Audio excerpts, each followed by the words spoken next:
Ito po ang magiging topic natin for today. Nako, ito. Meron pong nagkalat. Merong kababuyan na ginawa sa loob ng Malacanang. O, pag-uusapan natin yan mamaya-maya. Ha? Mga sundalo, ito mga inaantay ng marami. Mga sundalo nanindigan na laban sa korupsyon ng gobyerno. Pangatlo, pagkatapos kay Cheese, si Bongo, tapos si Pastor naman. Ako, pambihira. Ito palang hindi pala unity ang itinatayo ni Bongbong Marcos, kung hindi unituro. Pangapat, pangako ni BBM sa pulis, di tinupad. O yan, kayo, nagpabudol kayo dyan eh. Kasalanan nyo yan. Okay? So, hindi na po natin pagtatagalin. Ako'y nagre-request lang. Sana po i-like nyo po itong vlog na ito. And doon sa mga hindi pa po subscriber, baka naman, konting lang bem. Pakicheck nyo, baka pwede kayong mag-subscribe. Muli, nag-i-inform si YouTube sa akin na lagpas kalahati ng manonood dito sa channel ng Coach Oli News PH ay hindi pa po nakasubscribe. Baka naman makalambing ng konti, subscribe po. Napaka-importante po niyan sa atin. Okay, hindi na po natin pagtatagalin. Diretso po tayo agad sa ating topic dahil kay Coach Oli, bida ang balita. Simulan po natin dito kasi importante ito na ipakalat natin. Tulong-tulong po tayo ikalat itong balita na ito dahil malaki po ang maitutulong nito sa ating bansa. Sa Madagascar matapos kumpirmahin ng isang army commander na nasa kontrol na ng militar ang kapangyarihan sa bansa. Why? Ito ay kasunod ng impeachment at pagtakas si Pangulong Andry Rajoelina kasabay ng eroplano ng militar ng France matapos mabigong makontrol ang mga demonstrador. Alam mo na, ako dito sa Madagascar, na-impeach yung Pangulo tapos tumakas na at controlled na ng sundalo. Nakaw! Nakakainggit kayo. Ewan ko lang sa akin, naiinggit ako, pambira. Naalala ko tuloy noong panahon ng kanyang tatay na itong si Senior. Noong napasok na yung Malacanang at tumakas na papuntang Hawaii, ito si Marcos Senior. Nako, napapadalas ang panaginip ko dyan. Totoo po, nako. Sana kapulutan ito ng aral. Ng ating mga sundalo, ng ating mga opisyal na magnanakaw, at ng mga Gen Z. At tayo, mga ordinaryong Pilipino, matututo po tayo dito. Pakinggan natin, Ladies and gentlemen, since his election to the presidency of the Republic of Madagascar, ano ang nangyari? Kasi iba salita, babasahin natin, Mr. Andry has multiplied actions like to compromise the dignity. Nako, parang sa bansa natin compromise din yung dignity. Buti dyan compromise lang yung dignity. Yung bansa natin, talaga ang presidente natin, talagang lugmok. The worst. Even, sabi nga ni Chavit, mas masahol pa doon sa tatay. Ibisipin mo yung tatay sabi ng mga dilawan Dilawan nagsasabi niyan. Diktador, mamamatay tao, magnanakaw. Ito si Bongbong, the worst pa raw. Ano pa? Hindi lang dignidad ang nawala sa Pilipinas. Pati pera.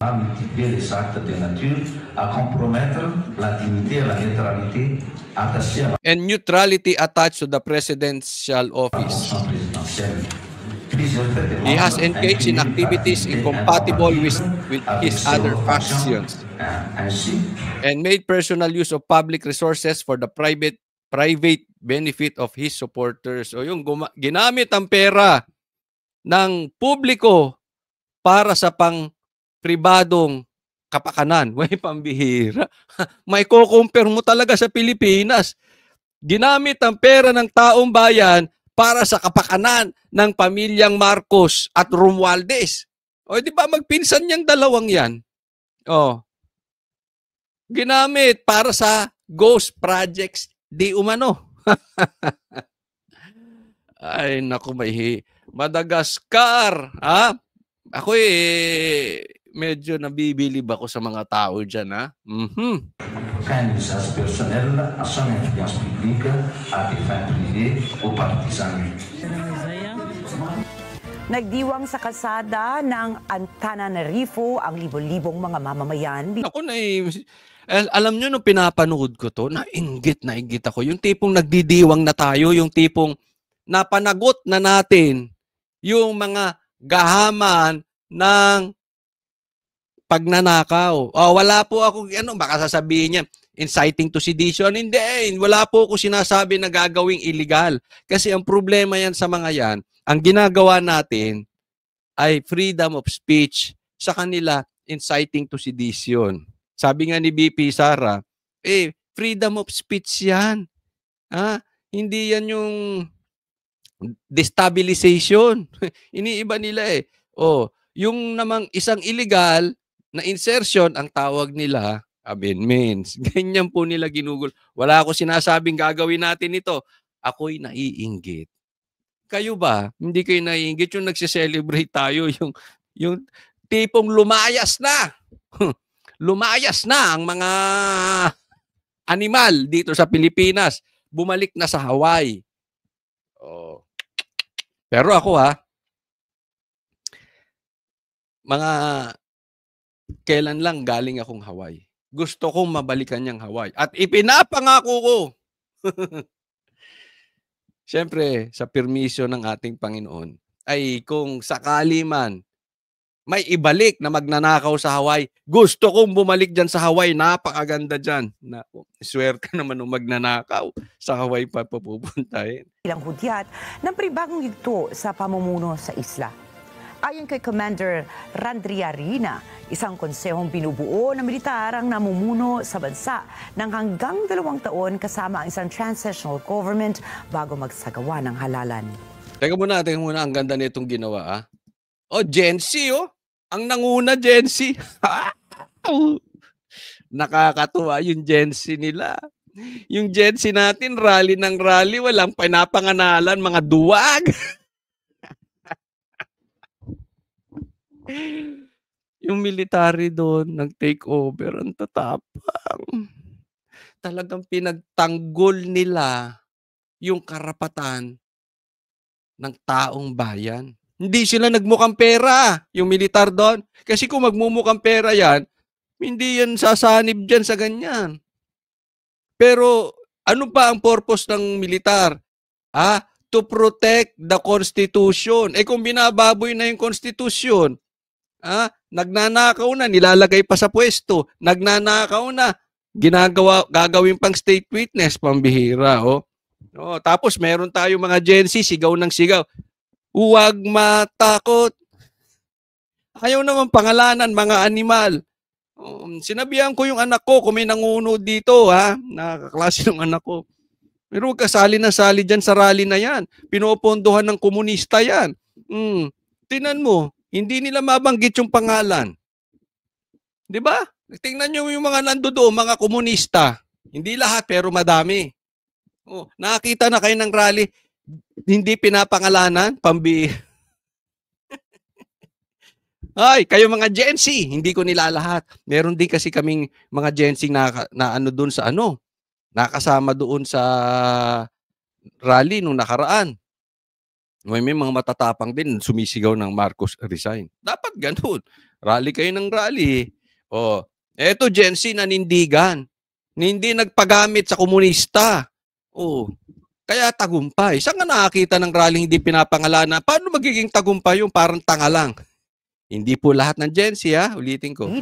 Isang konsehong binubuo ng militar ang namumuno sa bansa ng hanggang 2 taon kasama ang isang transitional government bago magsagawa ng halalan. We made the decision because, as I have explained several times, nothing is working in Madagascar. J'ai expliqué ça plusieurs fois, parce qu'il n'y a rien qui marche à Madagascar. Il n'y a pas de président.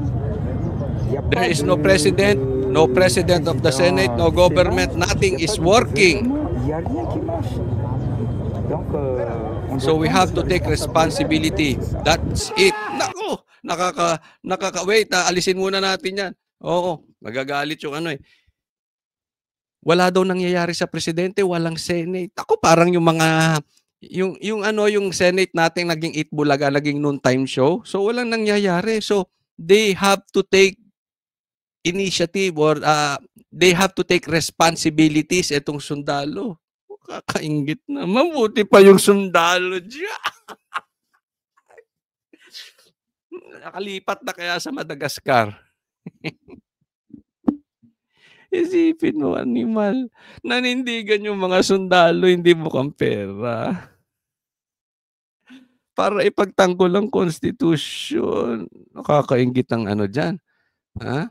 Nakakainggit ang sundalo, yung Gen Z, matapang, papangalanan, no? Ang layo natin. Ang layo pa natin. Dito, yung magnanakaw, ginagawa pang hero, animal.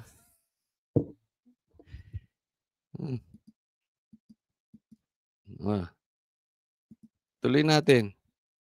Inaano ko lang kasi. Sinuspindi rin ng militar ang lahat ng pangunahing institusyon ng pamahalaan, kabilang ang Senado at ang Korte Suprema.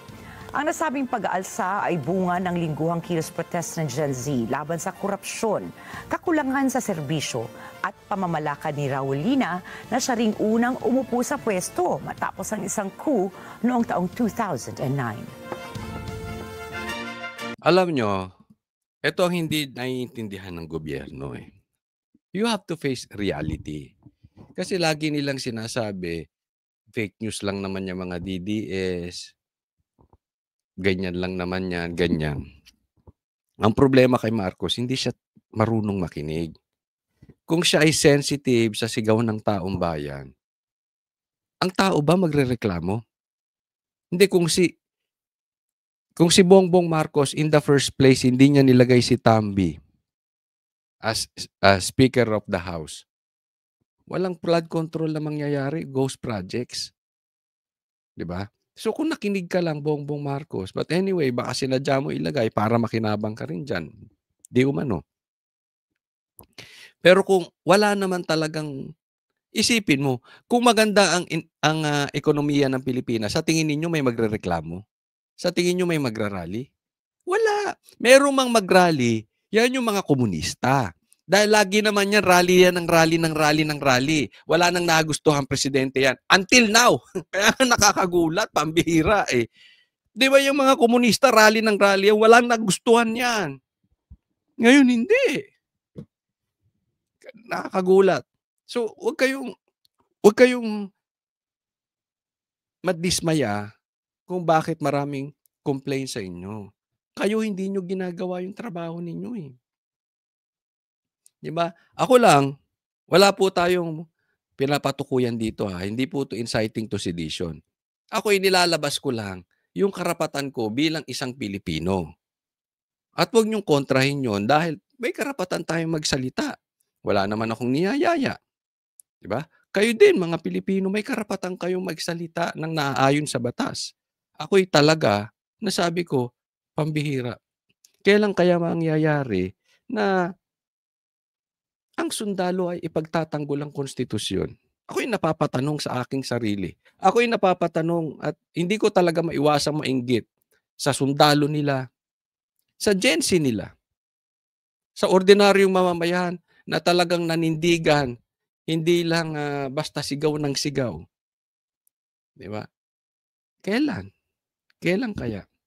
Diba? Alam ko marami sa kababayan natin na katulad ko, inggit na rin. No? Wala eh. We cannot see anything coming from the government na inaayos to. Kasi isang senyales na inaayos ito ng gobyerno ay yung pag-amin. Tapos repentance. Pag-amin na nangyayari, tapos hindi na uulitin, tapos repentance, tapos mag-iimbestiga sa tamang paraan. Transparent na pag-iimbestiga, hindi yung parang ICI na sikreto. Tapos doon mismo, doon sa yung major problem natin. Ano ba major problem natin? Flood control. Ghost projects. Ba't napunta tayo sa Parmali? Napunta tayo kay Bongo. Napunta tayo kay Cheese. Ngayon naman, napunta na naman kay Pastor Kibuloy. Pambihira. Diyan pala makikita mo wala nang pag-asa, wala nang solusyon silang gagawin eh. Ito po, tingnan ninyo ha. Tingnan nyo, anong solusyon ang naisip ng gobyerno? Ito ay nilabas ng News 5. Mawawalan ng monthly pension. Posibleng mawalan ng monthly pension ang retired military officials na nagpapakalat ng maling impormasyon at mga seditious statement ayon sa Armed Forces of the Philippines. Yan ang problema natin. Imbis na salubungin at pakinggan yung taong bayan, yung militar, ang ginagawa ni Bongbong Marcos, nagbibingi-bingihan, tapos tatakutin. Alisan ko kayo ng pensyon, mga animal kayo, huwag kayo kasi hindi naman seditious eh. Ikaw ba ang magpahayag ng, yan ang sinasabi natin eh, yung pinapahayag mo, yung discontent mo, yung pagkaayaw mo sa ginagawa ng gobyerno, ang tawag nila seditious. Hindi po seditious yun. Freedom of speech yun. Hindi po inciting to sedition yun. Freedom of speech yun. Freedom of the press. May karapatan kaming magsalita. Ang problema sa inyo, kesa tinatanggap nyo, pinapakinggan nyo yung sinasabi ng taong bayan para masolusyonan ninyo, makatulong at mahanap yung problema na yung taong bayan ay manumbalik ang tiwala. Hindi, tinatakot nyo mga animal. Kaya sinasabi ko, wala talagang, hindi ko makita yung solusyon in the near future. Ang nakikita ko solusyon talaga dito 2028 eh. Dahil pag ganito ang gobyerno nito, wala ito. Nagpagtatakpan yung kanilang kagaguhan. Yung nakawan dyan sa ghost projects. Ayaw harapin. Eh hindi lang naman yan eh. Pati senador eh, di ba? Ginagawa nila yan. Oh, magsasalita ka, Cheese. Hindi mo tinuloy yung impeachment? Yari ka. Ikaw, Bilyar? Lumipat ka sa kabila, yari ka. O yan, lumipat huli-ulit si Bilyar. Di ba? Natakot din ng mga animal. Villanueva, si Bongo, babalikan na naman yung Parmali. Ay, sinasabi natin, puro pananakot. Kung hindi pananakot, demanda ang gagawin. Pag hindi kayang pilipitin ang leeg, tatakutin. Sa ngayon, retired 2 general ang pinakamataas na rango na nagmomonitor ng AFP na nagpapakalat. Liwanagin nyo. Ano yung fake news? Kasi baka totoo yung balita eh. Baka totoo yung sinasabi. Tinatawag nyo ng fake news. Ganyan si Claire eh. Mabanggit lang yung fake news peddler. Di ba? Ano ba ang fake news? Yung sinabi ng presidente ay walang pumasok na baril. Yung ba ay hindi pa fake news? Walang pumasok na baril sa KOJC? So pag binanggit namin yun, seditious. Pag binanggit namin yun, fake news. Yung sinabi namin na sinabi ni Boying at saka ni Bongbong Marcos na hindi pa papasukin ng ICI, fake news ba yun? Basta hindi pabor sa inyo, fake news. Parang yung amendments ni Risa. Pinipilipit lang ang salita. Seditious na yun. Yung may namatay diyan sa LA, nakasama ng Pangulo yung asawa, namatay sa cocaine. Fake news ba yun? Pag sinabi namin ganun, seditious yun.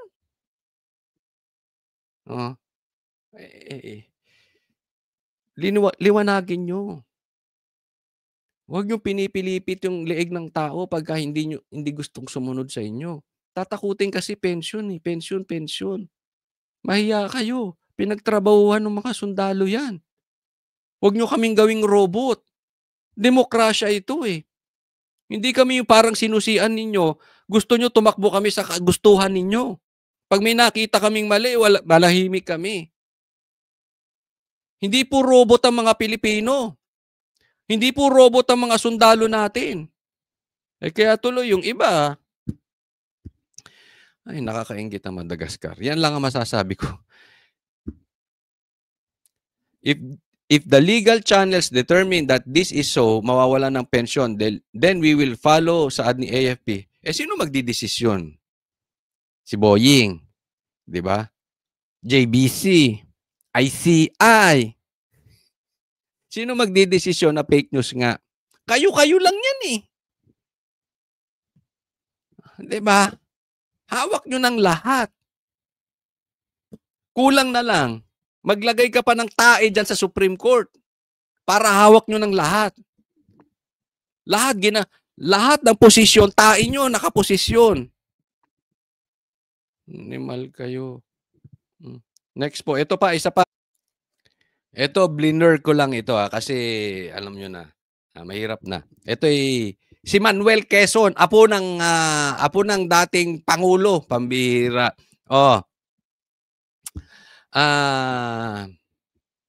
May pasabog. Rappler to, Rappler. Alam naman natin. Pambihira. Rappler na naman. You know it's bad when a heart is broken. Evangelista, that is. Stephanie Zubiri made a pitch for understanding because folks like her are hardworking. Because, God damn it, I work so hard. Now, Hart says the times have forced her to make a sacrifice. So, this year, she's skipping Fashion Week in Paris. Anong issue mo?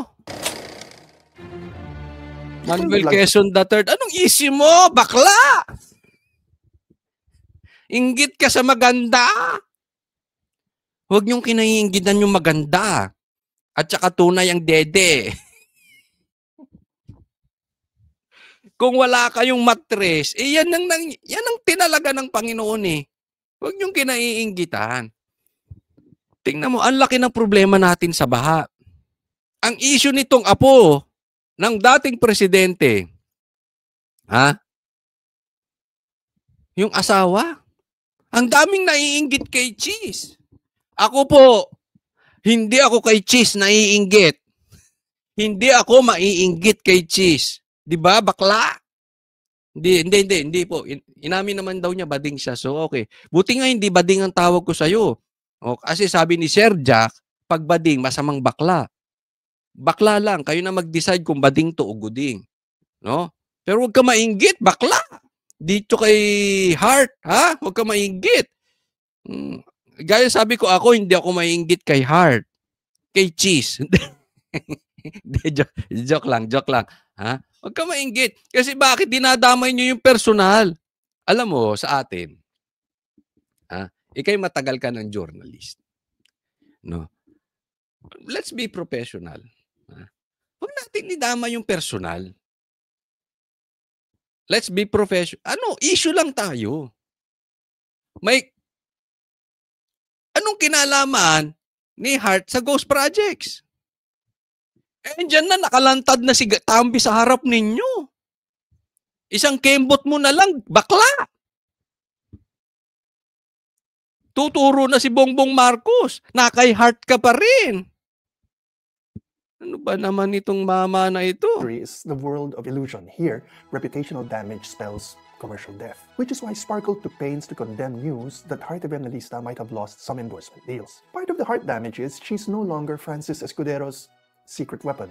Cheesy as it sounds, Hart's always been a sword and shield. She's a sword because she's able to pierce the hostility of those who don't like her husband. Yan. So, parang ibig sabihin, pinapakinabangan ni Cheese si Hart sa politika dahil yung ayaw kay Cheese nakukumbins ni Hart.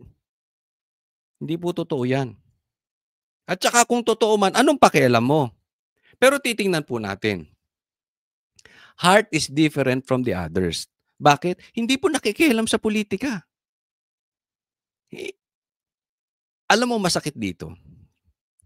She has her own career. She is Hart before Cheese. You are not Manuel Quezon without your grandfather. Tanggalin mo yung apelyido mo. Di ba? Nakikita po natin ang ibig kong sabihin. Hindi po nakaano si Hart kay Cheese, ha? So, iba ang pinapalabas nitong si bakla. or who don't care much for the murky world of politics. She's a shield because there are more people who love her than people who hate her husband. And her goodwill has often been enough to take the edge off public hostility to her husband. That's not unique. When Ferdinand Marcos was Ayan. So, kinumpare niya na kay Marcos. Ang bira naman. Hindi ka marunong mag-compare, Brad. Itsura na lang. Ang layo na nung si Marcos tsaka si Belda. Pambira. Kaliwat kanan. Kayo nga dilaw ang Rappler ang pa dyan Kinain mo na talaga suka mo. Kino-compare niya kay Marcos tsaka dito kay Imelda. Ang layo naman. O sige, anong pagko-comparison niya? having a hard time clinching the Nacionalista presidential nomination in 1965, he sent his wife Imelda to cry before the Lopez brothers. It worked. The Lopez Oh, yeah. So, Lopez Brothers. So, pinauyak niya sa Lopez Brothers para makuha yung Nacionalista Party kasi ayaw kay Bongbong Marcos. Ay, parehas magnanakaw. Kay Senior. brothers gallantly agreed to support Ferdinand. Imelda became his secret weapon, and this way, she gained and grew her own power base. But Ayun. So, ngayon, nakiusap siya. Epektibo. Tinanggap ulit si Senior. Nang dahil doon, nag-grow daw yung power base ni Imelda. Ang layo. Ang layo ng analogy mo. Ang layo po. Una, may karir sarili si Hart. Hindi siya nakikisawsaw sa politika. At hindi niya ginagawa na nagpupunta roon para kumuusap ng mga politiko. Baka nagseselos lang yung babae dyan sa palasyo. Pinakakana sa inyo. Kayo naman, kanakain nyo, tain nyo. Ako'y nagtatanong lang, hindi kita pinagbibigtangan, bakla. Hindi po ako galit sa bakla, Wala ako sinasabing tinatawag ko lang siya. Gaya na sabi ko, kayo na mag-decide kung bading to o guding. there's our cautionary tale. There comes a point when the magic wears off. The sword is blunted. The shield is broken. The moment comes when luxury is seen as filthy, when celebrity becomes suspect and lifestyle becomes an accessory to the crime. Because your Instagrammable moment comes at the expense of the people. And I Alam mo, yung yaman ni siguro ni Hart, hindi naman malalayo doon sa mga ka-level niyang artista. Huwag mo i-level doon sa mga pipitsuging artista, ha? I-level mo siya doon sa mga artistang katulad niya. Alam mo, Brad, ito sasabihin ko sa'yo. Baka hindi mo alam ang power ng internet. Diba? Baka sabi niya kasi maliit ang kita nito si Hart. Hindi. YouTube alone is, ay nako. Alam to ng mga vloggers. Huwag mong minamaliit ang online. Huwag mo rin, iba ang power niyan. Iba ang income niyan. Kasi dahil dyan, may endorsements yan. So, gaya ng sabi ko, hindi niya kailangan si Cheese. Gaya ng sabi ni Guanzon, mayaman na si Cheese. Ay, mayaman na si Hart dati pa. Bago pa si Cheese. Sabi ko nga maraming nagsasabi, mas mayaman pa to si Hart kesa kay Cheese. proud of what I have. Ako payo ko lang sa mga bakla, Hindi sa'yo. Huwag kayo naiinggit pag may maganda. Yan lang. Tunay yan Kahit anong mangyari. Maganda man yan o hindi maganda o hindi kagandahan, tunay, alam ko, wala kayong laban. Acceptance lang yan, Brad. Acceptance lang. Di ba? Ginusto nyo yan ginusto nyo maging fake. Hindi. Huwag nyong personalin yung mga taong ganun. And what else can I say? We just don't know how long this moment will last. While Hart wept, she did mention her fans were telling her, Laban, Laban. That I'm sorry for my fans that I'm not going to Fashion Week. I know that you guys say laban, ganyan. Not in the justice for Aquino, justice for all sense, of course, but simply out of sincere and committed fandom. And that's the moral of our story. They will follow their heart, right or wrong. They will collectively survive. They will live to fight another day. Because if you follow your heart, everyone has to live happily ever after. And sa akin lang, ilayo nyo dito si Hart sa usapin. Ilayo po natin yung personal. Di ba? Ang problema kasi dito sa gobyerno natin, ang sabi nila, bubuo sila ng unit team. Ang bubuuin pala nila, unituro. Alak ng teteng. Tinuro na ng lahat may kasalanan. Pati mga asawa, tinuro. Pati nga yung asawa ni Marcoleta, sinilipan eh. Di ba? Pati asawa ni Roque. Pambihira kayo. Biglang naglalabasa. Biglang sumusulpot yung mga ganyan. May mahiya kayo. Hindi kasi sinasabi dito, itong komunist, itong defender of morality ang sinasabi. Ito kay nabalitaan ko ito ha. Nabalitaan ko po ito sa aking puting puwet. Meron po akong puting puwet at sinasabi sa akin, ako ayaw ko maniwala dahil baka fake news. Sabi ko, hindi naman siguro. No? Kasi siya involved before, parang nasa PCO siya. Nung panahon ni Pinoy. Oo. So nasa Malacanang siya. Aba, ikaw ba ay nagkaroon doon ng sexual harassment? Ako nagtatanong lang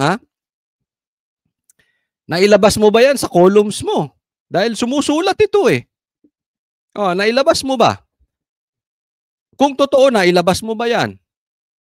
Di ba? Parang kasi, pinapalabas daw nito, ang gusto daw palabasin nitong Mama Nacho, siya ay defender of morality. Pero alam daw sa work environment niya kung paano yung harassment na ginagawa. Yun ang nasabi sa akin. Sabi ko, hindi, fake news yan. Fake news yung sinasabi mo. Hindi, Coach Oli. Alam nila yan sa loob. Pati mga katrabaho, alam nila yan. May sexual harassment yan. Tingnan mo, hindi niya nilabas sa column. Sabi ko, wala ako dyan. Basta ako, ayaw ko maniwala. No? Ayaw ko maniwala sa mga ganyan-ganyan. Sabi, Coach, lalabas ang ebidensya. Ano lang, kalma lang. Sige, tingnan natin. Anuin muna natin, So, ayan po yung sa Malacanang pang nangyari. May ganun bang nangyayari sa Malacanang? May kababuyang nangyayari sa Malacanang? Tanong ko lang, sino ba ito? Sino ito? Tingnan natin. Nakita ko, ito si Manuel Quezon na ito, nagsasalita kanina. Siya ay apo nung dating presidente, si Manuel Luis Quezon. Oo. Writer, historian, and former government official. Undersecretary and spokesperson of the Presidential Communication Development under President Noynoy Aquino. Ay, Dilaw. So alam na natin ang turo ng Dilaw. Yan po ang unituro. Unituro yan. Turo nyo. Layo natin sa ghost projects, turo nyo yung asawa. Dilaw na dilaw pala, kaya pala Kaya ako nagtatanong lang naman kung ito ay may katotohanan. Request lang natin. Sa issue lang po tayo. Doon lang tayo sa politiko. Huwag natin idama yung mga asa-asawa. Huwag natin personal.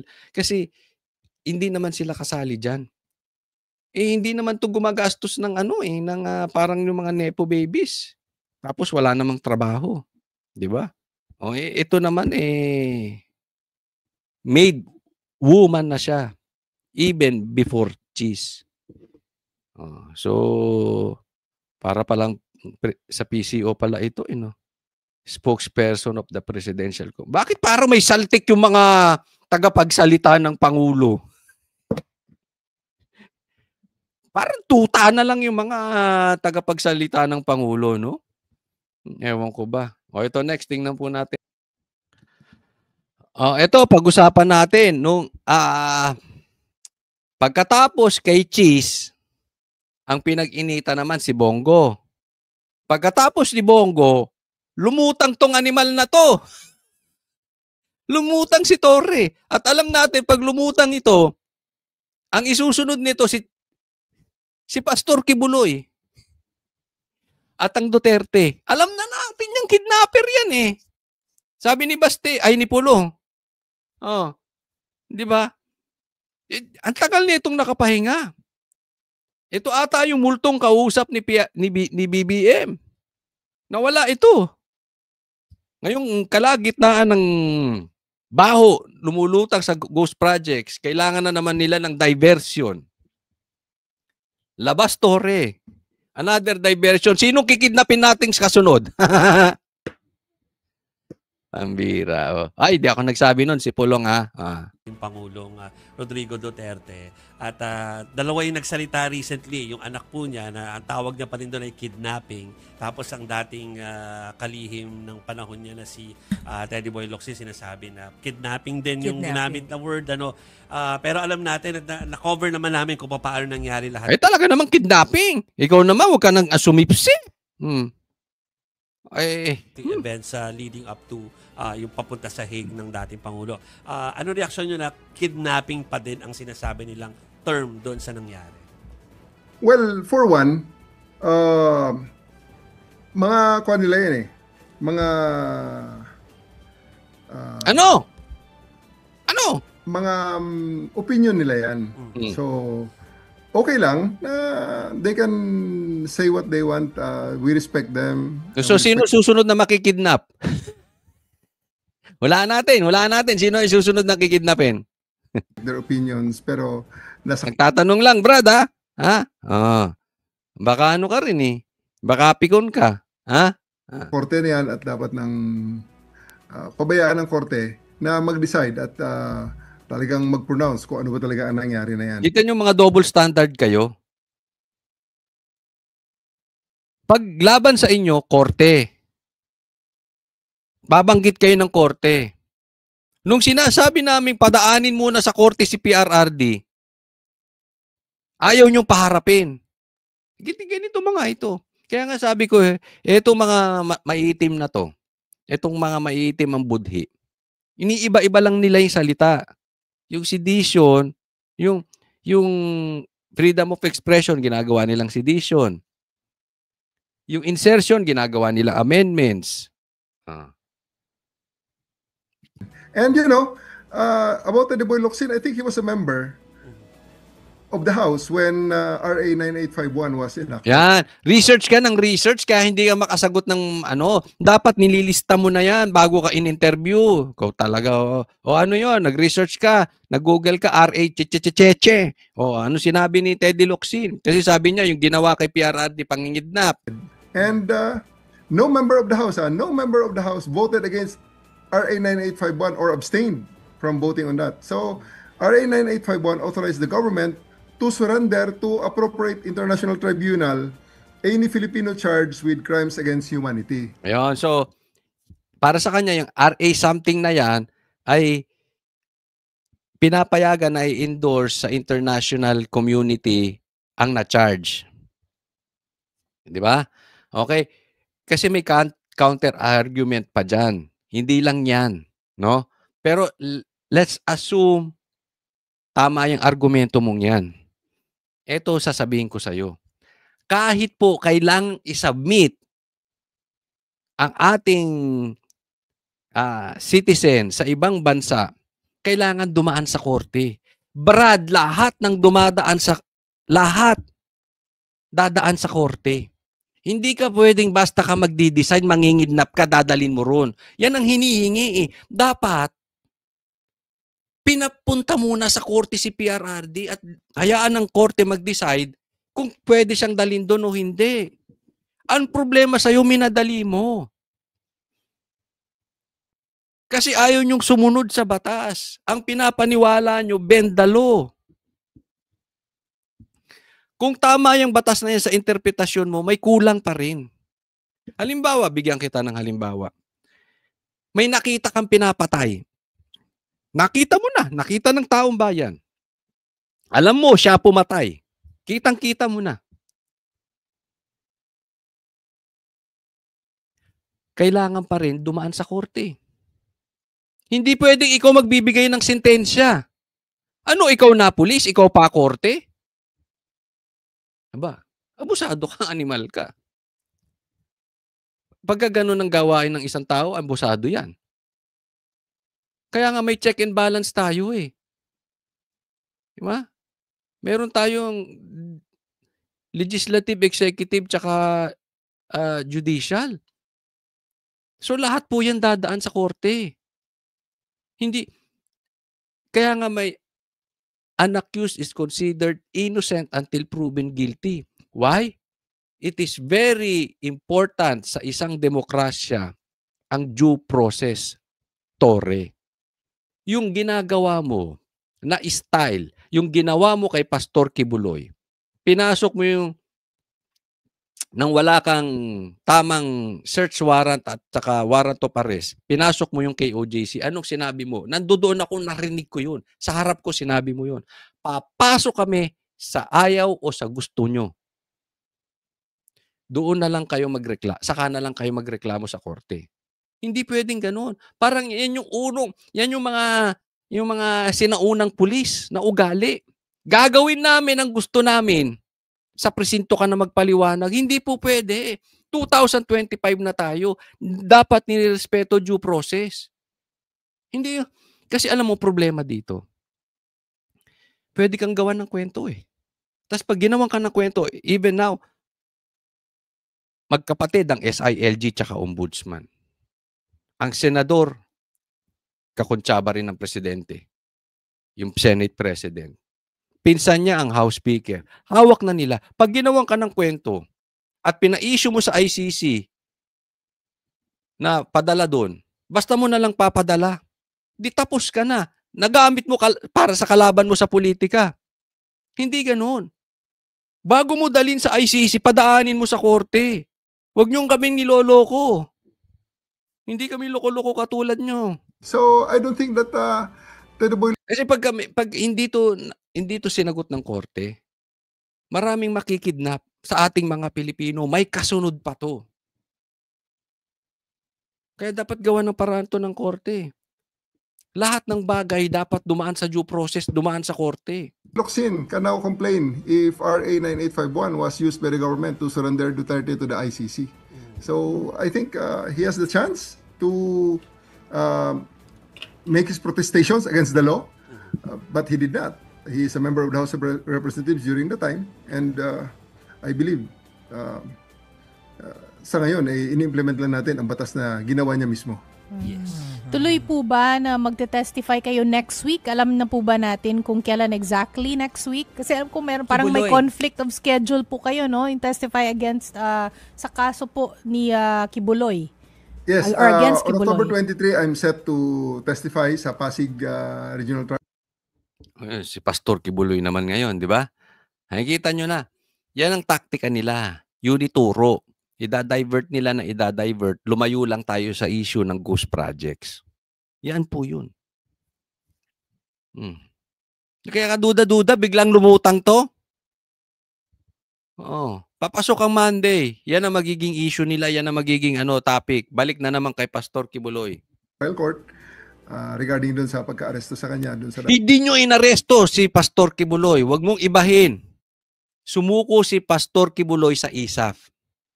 Hello, naalala mo yun? Huwag mo kaming lolokohin kasi nandoon ako eh. At alam ko yung unang interview mo. Hindi ko lang alam kung na-save to pero hihingin ko to doon sa ating mga kapatiran na nasa media. Tulala ka. That night, nang sumuko si Pastor Kibuloy, hindi mo alam ang nangyari. Hindi mo alam kung nasan. Basta nabalitaan mong sumuko, nasa interview mo yon. Nalaman mo na lang noong may lumabas ng pictures kasama si Abalos. Tapos kinabukasan may statement ka na naaresto. Hindi mo naaresto si Pastor Kibuloy.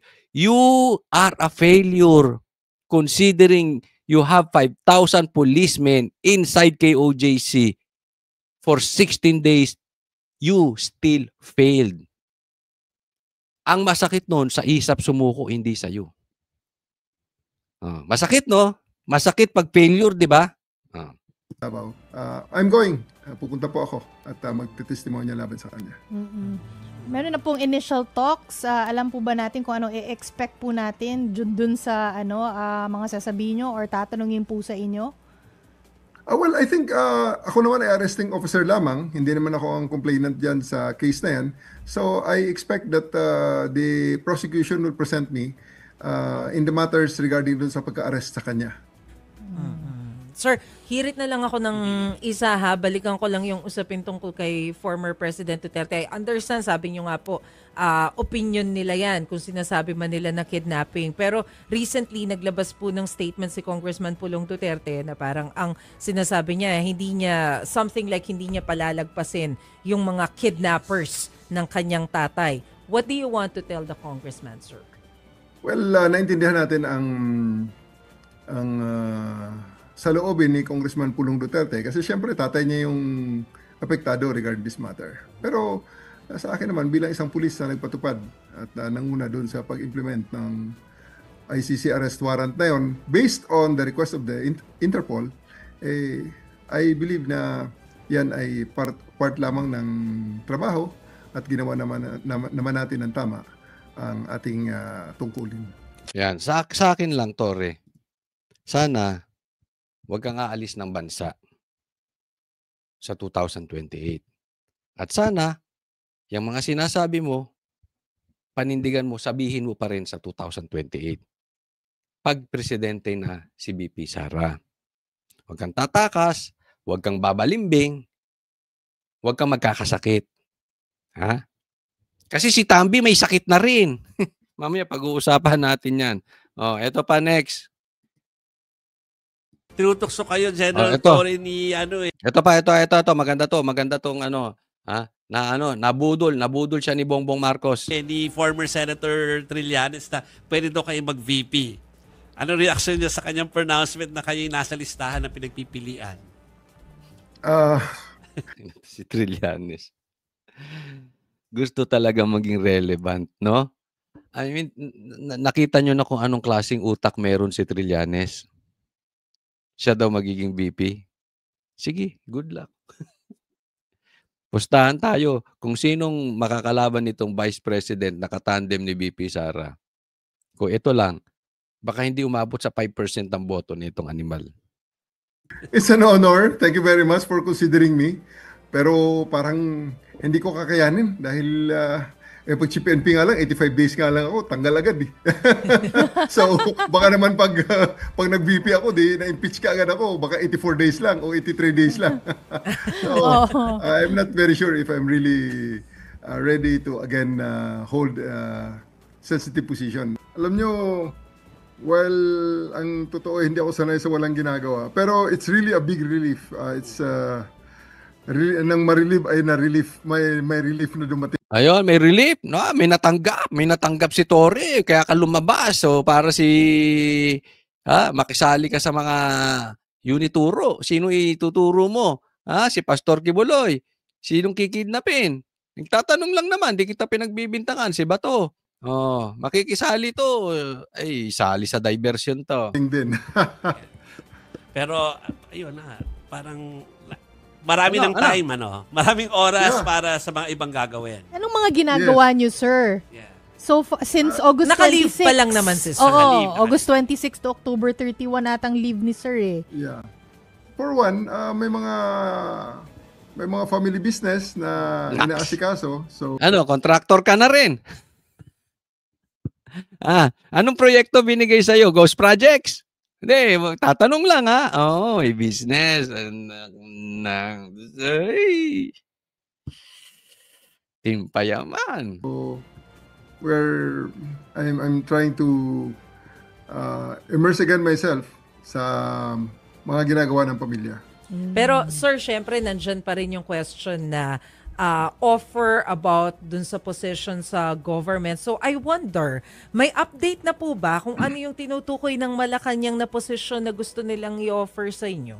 Di ba tinanggal to? Sinibak to na PNP chief. Pero sabi, meron kasing papatrabaho sa kanya. May magandang offer. Ililipat siya sa magandang posisyon. Meron na ba? Yan ang tinatanong na reporter. Tingnan nyo ano sagot ni ito. Naku, wala po. Wala po. Nabudol ka rin. Welcome. Welcome sa mga loyalistang tanga. Budol lang animal. Po talaga. Kasi, well, una-una, nakalive ako. Kaya, most probably, we'll wait until matapos ang leave ko at kung ano man ang mga bagong trabaho na ibibigay. Kasi syempre, ang curious kami. Baka meron bigay sa'yo, kung sino ulit papadukot.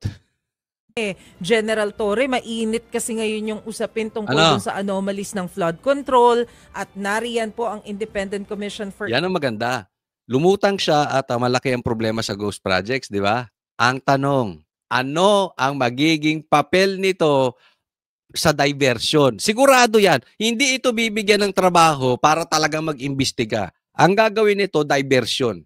Yan ang gobyerno ngayon. Diversion, diversion, diversion. Basta hindi makarating sa mastermind. Tanong ko sa inyo, ano sa tingin ninyo ang ipapatrabaho ditong diversion? Infrastructure. So I wonder, hindi po ba inalok sa inyo yung pagiging special advisor, investigator? Uy, teka muna. Filled up naman ang ICI na and they're going full steam. Sir, ano pong aasahan namin sa inyo sa pagbabalik po ninyo after ng leave? Maybe I'm not very sure kung ano ang ibibigay sa assignment. Ang unang-una sigurong harapin ko ay napakarami ng kaso na nagpa-pile up sa akin regarding sa KOJC case. Kasi meron namang dumating last week na kaso laban sa akin ng isang member ng KOJC. Kasi ang pagkarinig ko, ang strategy ng KOJC is that the same case shall be refiled again and again by each of their members individually.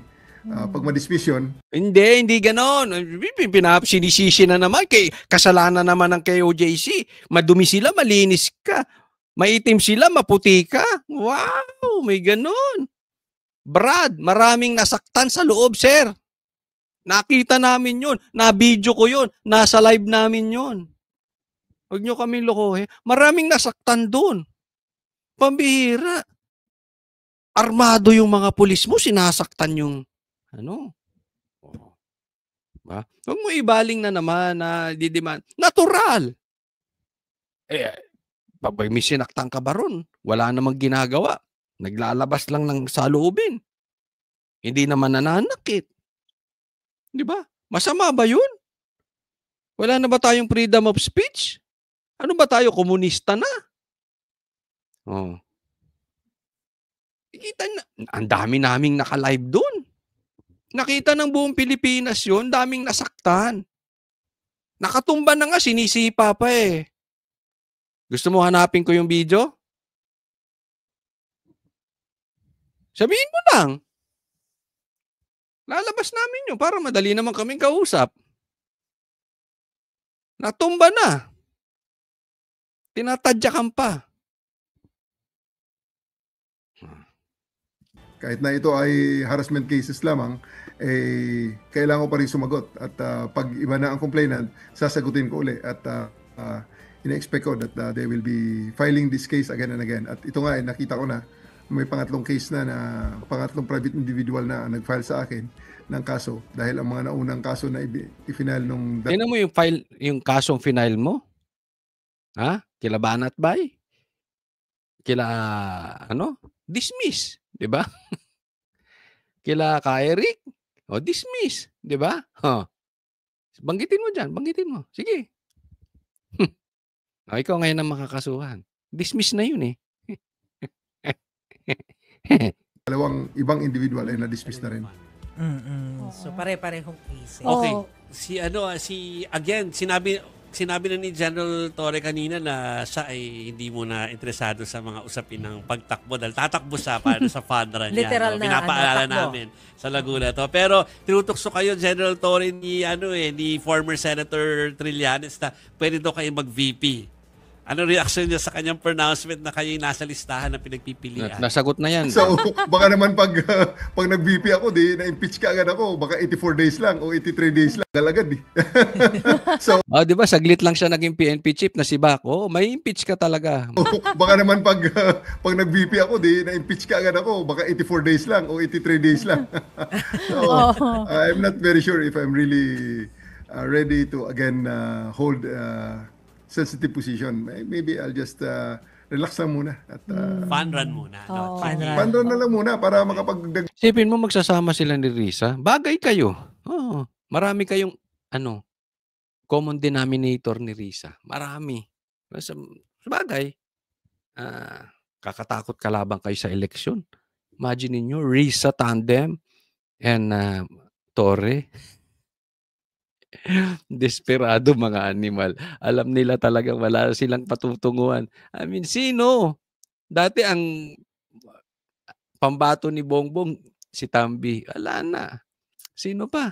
Sinong kakalaban kay Sara? Wala. Wala na silang pag-asa na hindi manalo si VP Sara sa 2028. Kaya ang talagang pwede na lang nilang gawin kay Sara ay patayin, na wag naman sana nilang gawin, or kasuhan, pa-impeach. Pero kung legal na eleksyon, yung walang Garcia effect, malabo.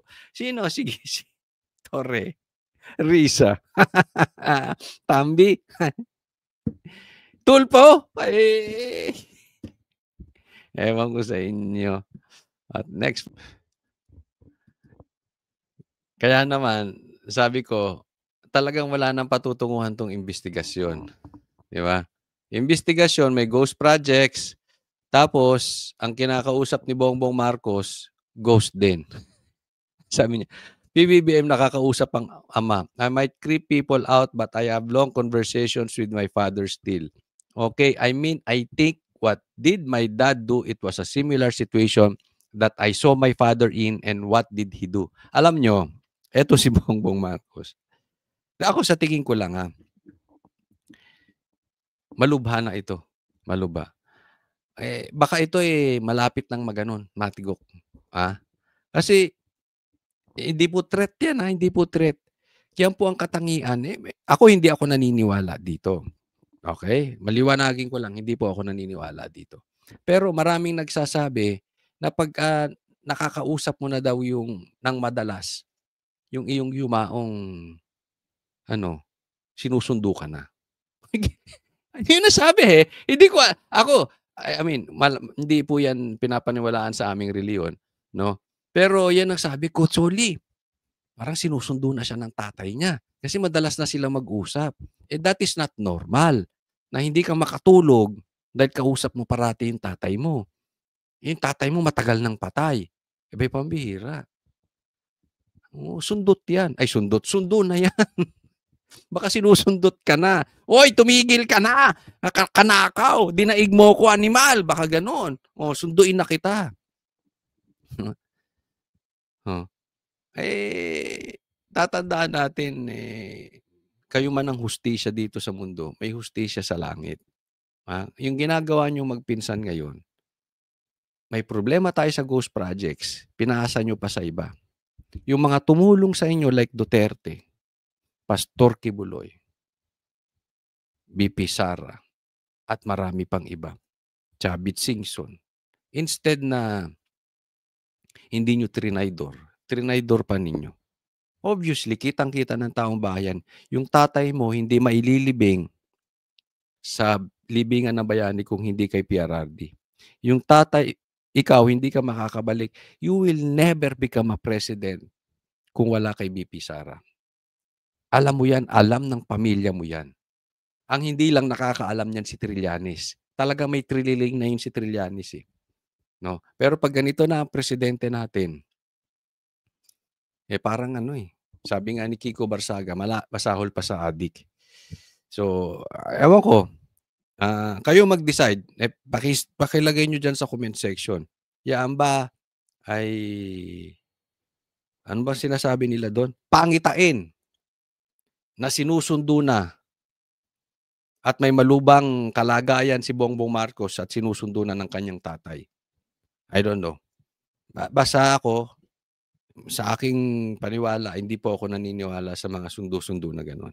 No? In-explain ko lang dahil narinig ko yan na pag grabe na kagahaman ang ginawa sa taong bayan, dumarating din sa point ng tao, kahit ikaw po ay hindi Kristiyano at ikaw hindi makadiyos, makokonsensya ka. And then you will talk to these entities.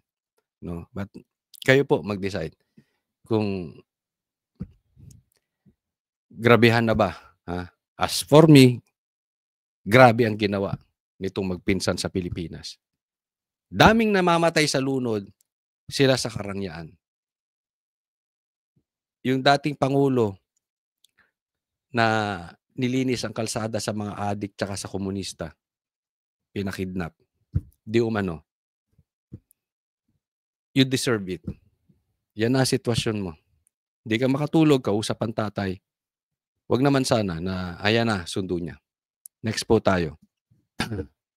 Ito, good news para doon sa mga mahilig sa noontime show. Babalik na po ang Itbulaga sa Senado. sabi ni Tito Soto, sabi nitong tuta na ito, sabi niya, hopefully, makatawag kami ng meeting very soon before the end of October. And then, hopefully, may pa-hopefully ka pa, nakakausap mo na si Lacson. Ano kayo, wala kayong GC? Hindi kayo nagtatawagan? Baka constant communication kayo doon sa bossing ninyo. Sa Malacanang. Sa Kongreso. Baka medyo makumbinsin natin si Senator Lacson na bumalik. Wag na! As Senate Blue Ribbon Chairman. Karamihan ng kasama ko sa majority gusto siya bumalik. October 18. Niloloko mo pa kami ni Mal. Ikaw tuta ka talaga, Soto. Baka may usapan na itong dalawa. Sige na, bumalik ka na.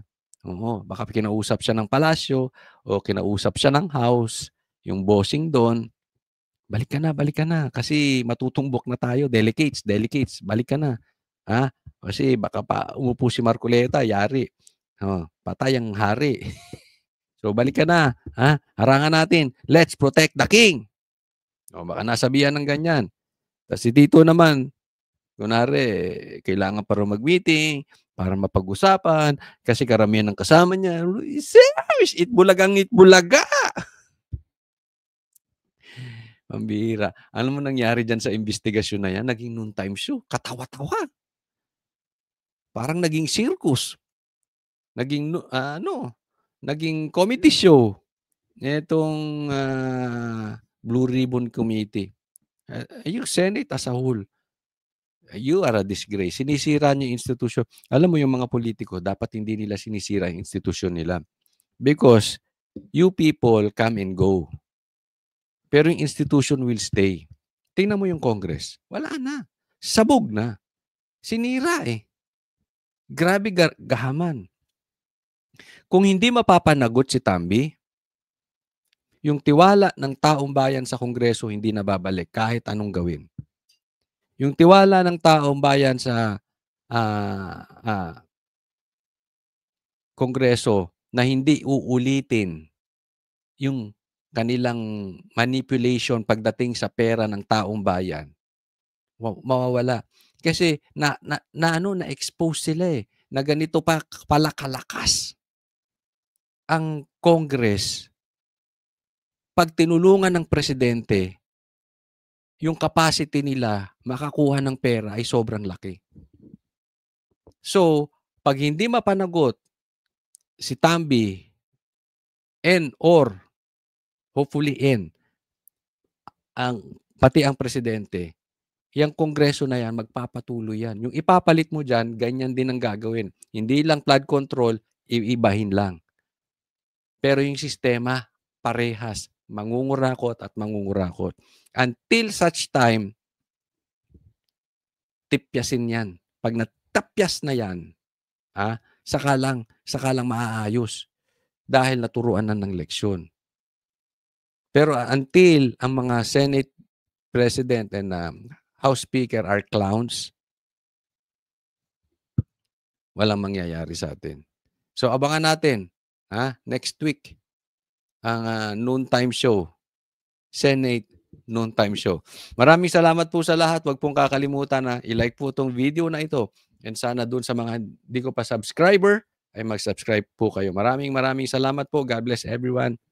Thank you po.